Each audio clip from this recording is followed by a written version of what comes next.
back to the Peer Perspective Podcast. I'm your host, Kyle Van Blaircom. We have another incredible episode for you today, but before we get started, if you or someone you know might benefit from today's message, please take a moment to like, subscribe, and share the episode. Your support means the world. On today's episode of the Peer Perspective Podcast, I'm honored to welcome a very inspiring guest, Alicia. Alicia is a wife, a proud mom of 3, 2 biological children and a bonus daughter, and a passionate mental health advocate. She's someone who speaks openly and courageously about her journey through healing, self-discovery, and the impact addiction has had on her life. With a heart rooted in grace and a strong belief in progress over perfection, Alicia is now channeling her passion into building a nonprofit focused on providing mental health resources for adolescents. Her mission is to create safe, supportive spaces where young people and their families can feel seen, heard, and valued. Through faith, compassion, and honesty, Alicia is here to share her story and remind us all that healing is possible. Let's dive in. Without further ado, here's Alicia. Okay. I'm Alicia. I live in Ellsworth. I have 2 kiddos. My son is 9, my daughter's 6. I grew up there, live there.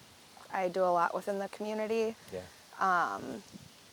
It really makes my heart happy to see the impact that positive adults can have on the kiddos' lives, and Absolutely. just giving them a place where they feel cared about and seen. Mm-hmm. Yeah.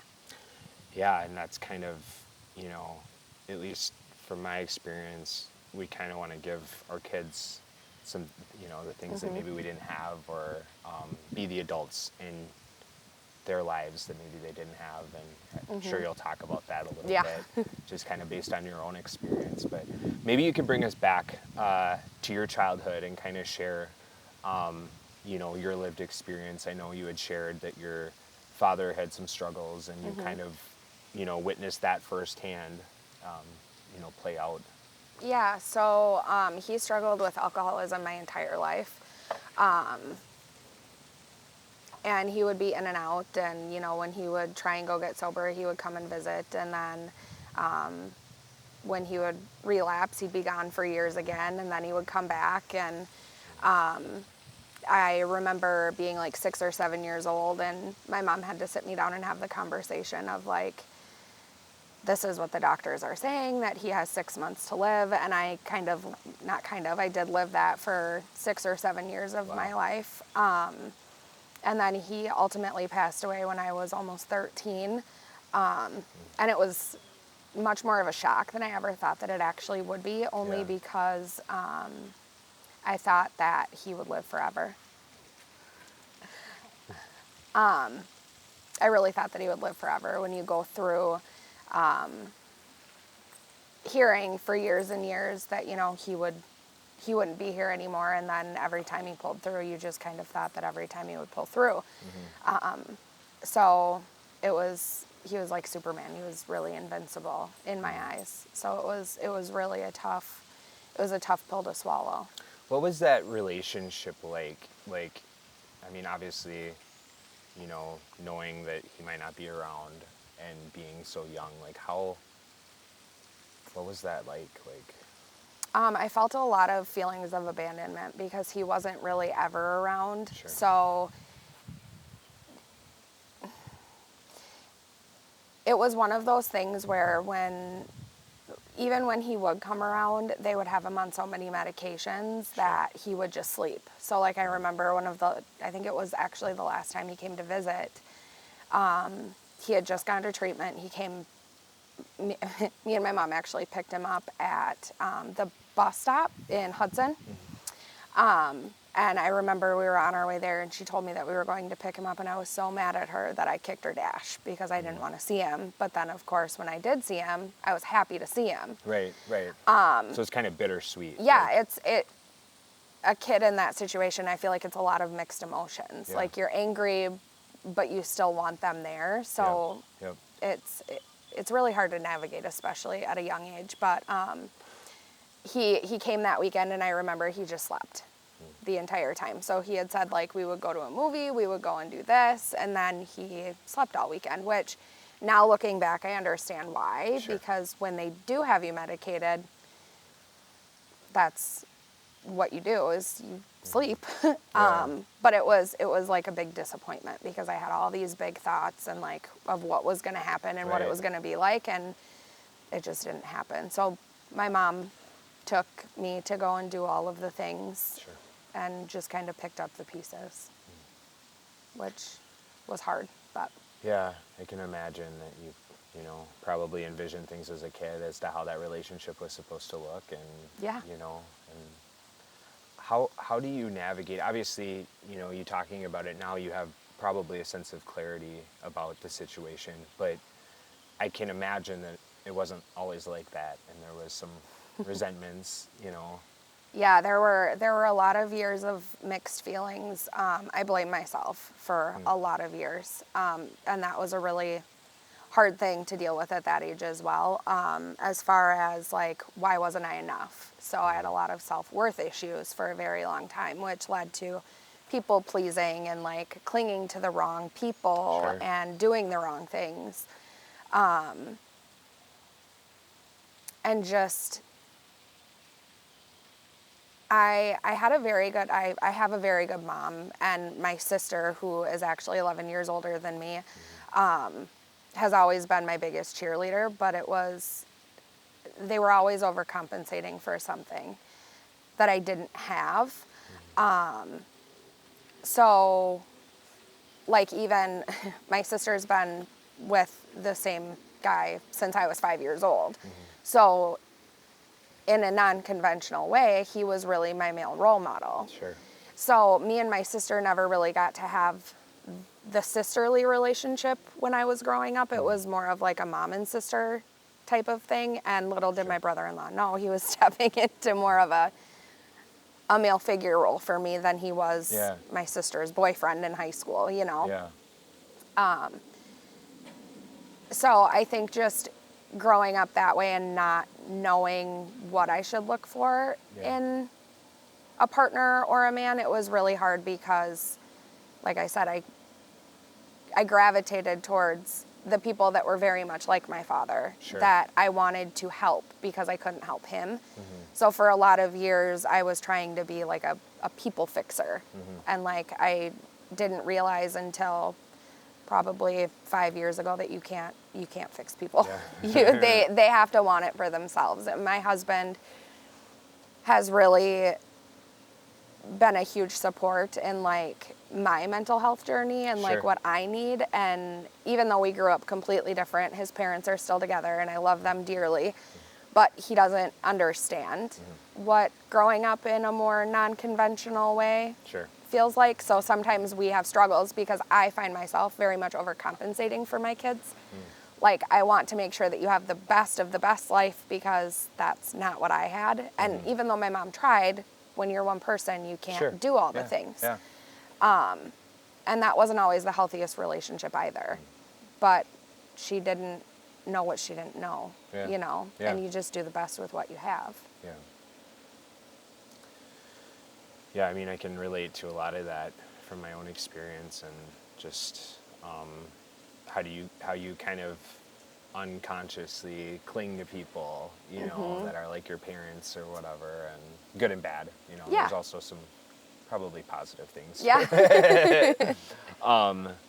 Yeah. So how did that all manifest? I mean, you talk about, you know, last time we spoke, you got into some trouble, and it was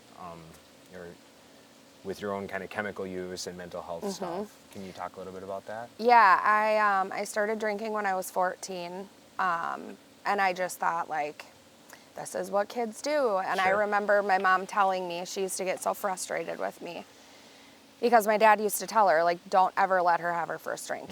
Don't let her. And I did because I thought I would never be like him. I would never let anything like that happen to me. But so partying back in those days, you know, you trust people that you shouldn't trust. Bad things happen. People do things that are despicable, but you trust them. Sure. And when bad things happen to you, you think, well, it can't really be that bad because it happened to me. And bad things just don't happen to me, you know? Right. Even though the older you get, bad things very much can happen to anyone. But so I started doing that when I was drinking when I was 14. I'd party every weekend. I had been in cheerleading. I got so many athletic codes they had to, or athletic code violations that they had to take me out of sports completely. And that was really the only outlet that I had. But I also liked the feeling that I had when I drank because it didn't make me feel anything. Like it was, I could be fun, I could be happy. And I didn't realize that it was all underlying trauma and like emotions that I didn't really know how to deal with. And I think that had I been willing to get the mental health help that I needed, I think that things could have turned out so much differently. But I also think that, especially with kids, they think that they have the whole world figured out. Sure.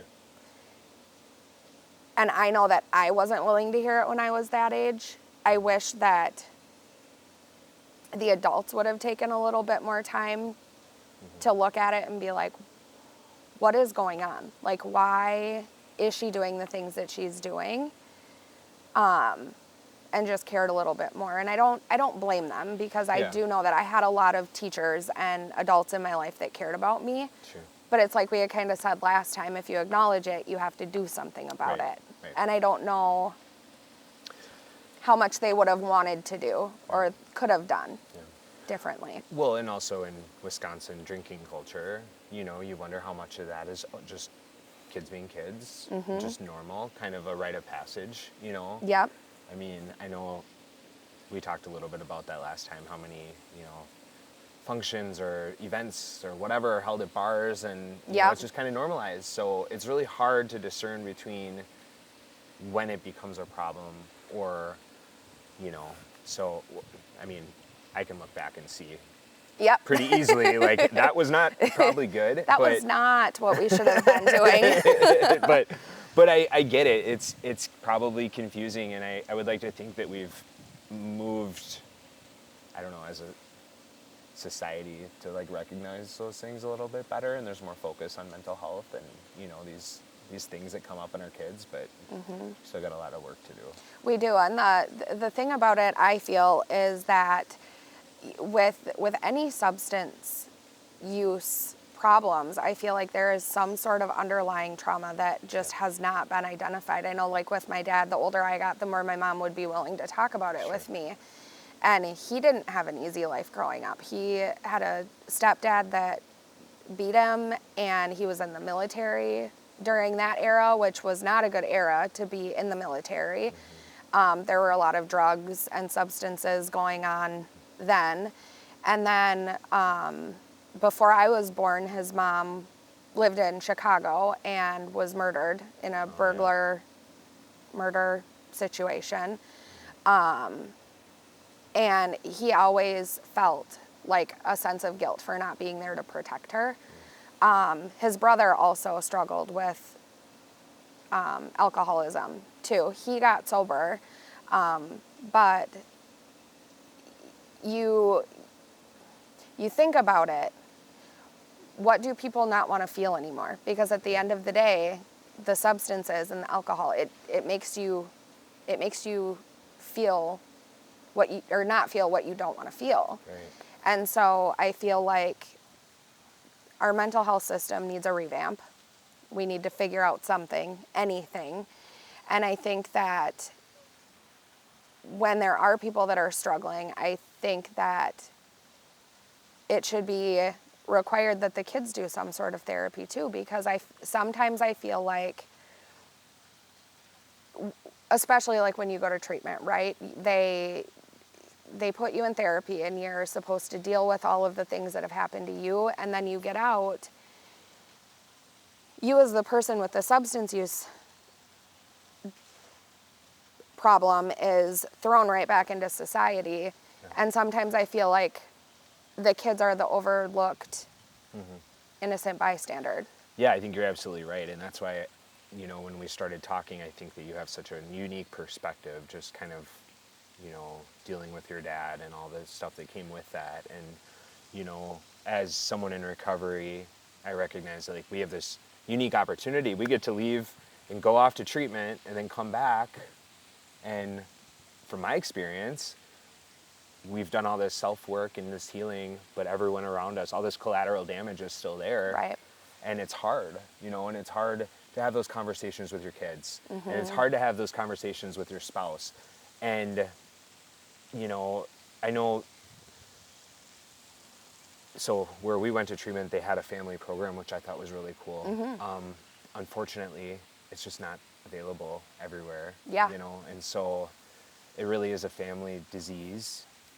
100%. And it affects everybody, And so I just think that that's like a lot of good insight, from like when you're trying to heal as a family unit and how all the complexities that come along with that. I mean, it's just there's not a clear-cut answer, but obviously it's not working very well because I feel like a lot of people could relate, Yeah, and even now, like I've done a lot of self-work, and again, my husband, I give that man all the flowers because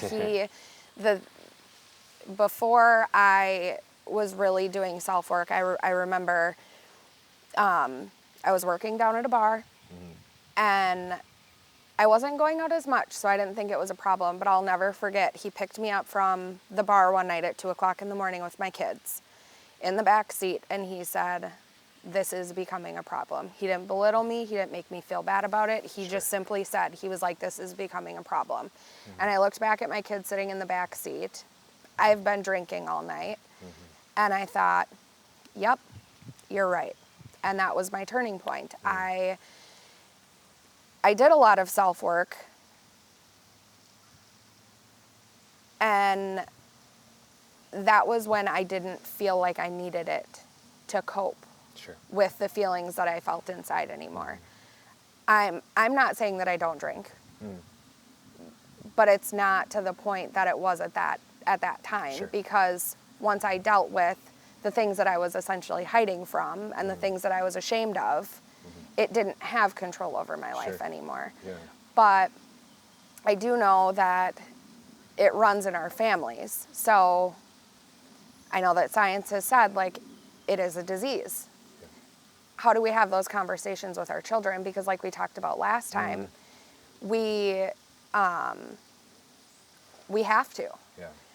Because there is generational trauma. No matter how hard we try to break the ties to it, like sometimes I hear myself say things that would have come out of my mom's mouth, and I'm like, what in the world? Like, who am I becoming? Yeah, right. I can relate to that for sure.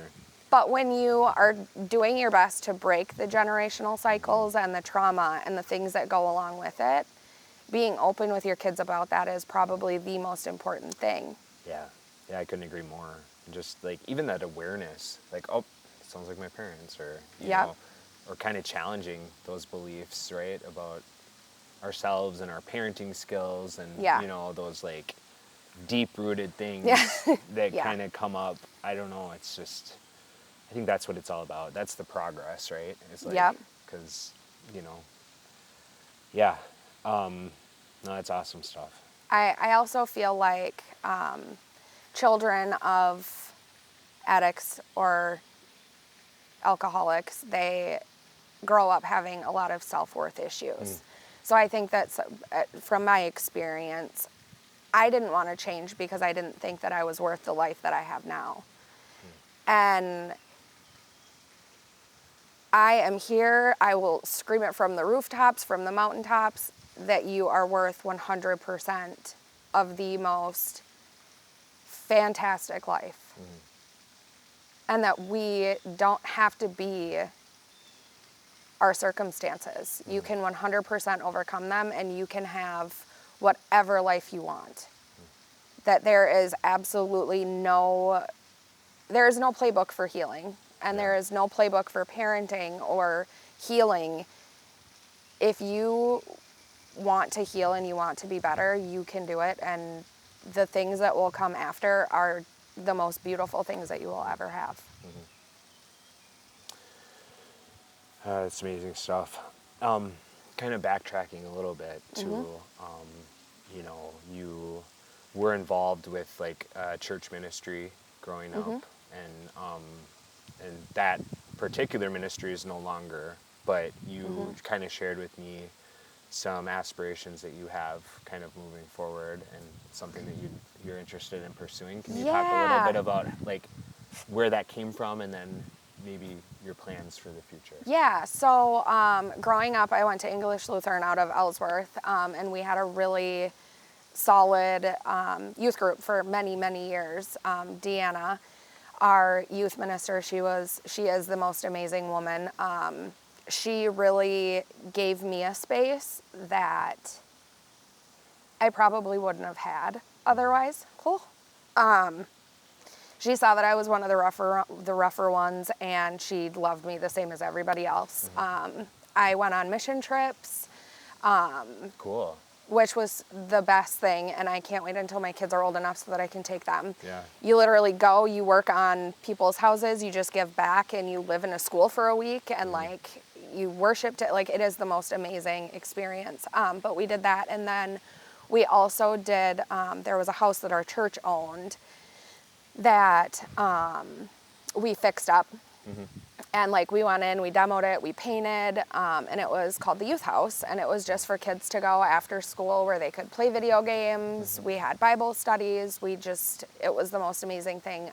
Different adults would volunteer, make dinners. When Deanna moved to Duluth, I don't even know how many years ago that was now, but she moved to Duluth to be closer to her kids and her grandkids. They didn't keep it going. So they actually ended up tearing the house down probably a year or two ago now. And there's actually a space for sale in Ellsworth that I would love to revamp and just make it that again, a youth house, because there are so many kids in all of the surrounding towns that don't have a safe place to go, or they just don't, you know, their parents are single parents. They have to work the afternoon shift because shift differentials, more money. Right. And they're just kind of on their own. And when we don't give the kids anything to do or a safe place to be or somewhere that they belong, they're going to figure out where they belong. And typically that's not always the most positive of places. Yep. So I would really like to start something in Ellsworth and then hopefully get other places similar to it in other towns where just kids can go. They can be kids. They can enjoy themselves. They can have adults that are there that can help them with their homework, that can just be there for them in a place where they belong and they feel safe and they feel loved. Because I feel like at the end of the day, that's all these kids really want, is something that they belong to and somewhere where they can be themselves. Yeah, I mean, first of all, that's an amazing mission. Like, I think, you know, it's almost like a drop-in center. Yeah. You know, like peer support. Like, I think that's kind of a cool model, and I know that they have things like that already, you know, in other places. So I think that would be a cool addition, especially in our rural communities. I feel like I just don't have those cool resources, you know, and it's so. Yeah, and there are a lot of kids that, you know, might feel a little bit more ashamed of what they're going through at home, whether their parents are in active addiction or they're in recovery, and they might not want other people to know about it, because I remember feeling that shame, but there is absolutely no shame in being who you are and needing support from other people and being able to connect with people who do understand and can walk through that journey with you. I think it's important to just bring the kids together so that they can feel like they have a safe space, whether it be to talk or just be. Yeah, offer each other support. Yeah. Yeah, that's awesome. That might be something that happens sooner than later. Yes, I'm really hoping. I will be home with my kids this summer. I was working in corporate for the last 6-7 years. And God just has a really funny way sometimes of showing you where you need to be versus where you think you should be. Yeah. It was unexpected that I wouldn't be working full time. And I do have a health and wellness business that I'm trying to get up and running, but ultimately that is my that is my vehicle Sure. to get this the light of hope houses going, because that's really where my heart is. I already do volunteer with a lot of sports in Ellsworth, just because, again, like, I feel like the kids need a good outlet. Yep. But not all kids can afford it either. Right. And not all parents can take them to the practices and take them to the things. So just making sure that every kid has somewhere that they belong and somewhere to go. But I am full steam ahead, because my husband tells me all the time, you put your mind to it, something will happen. Yeah, and I mean, I shared with you a little bit just kind of our journey, and you've seen it kind Yeah. of play out, and just how things are put in your path, and you know, and you have such like amazing insight about that. Like when I talked to you, I was like, oh my gosh, that just happened, you know? And you're like, so any way that we can obviously support you in that, and you know, as it progresses, and I know it will, you'll be able to share more, and I'm Yeah. excited. So I am too. I see a lot of partnerships coming. yeah, oh yeah, Yes. and there's such a need, and I feel like, you know, in this, I don't know, climate, like any way that we can bring communities together and like support one another, I just think there's such a need for it, and I don't know. I kind of want to give you, so this next question's two-part. First of all, what would you say to someone who might be struggling or experiencing some of the same things that you were going through? And then I want to give you the last opportunity to share, you know, final thoughts.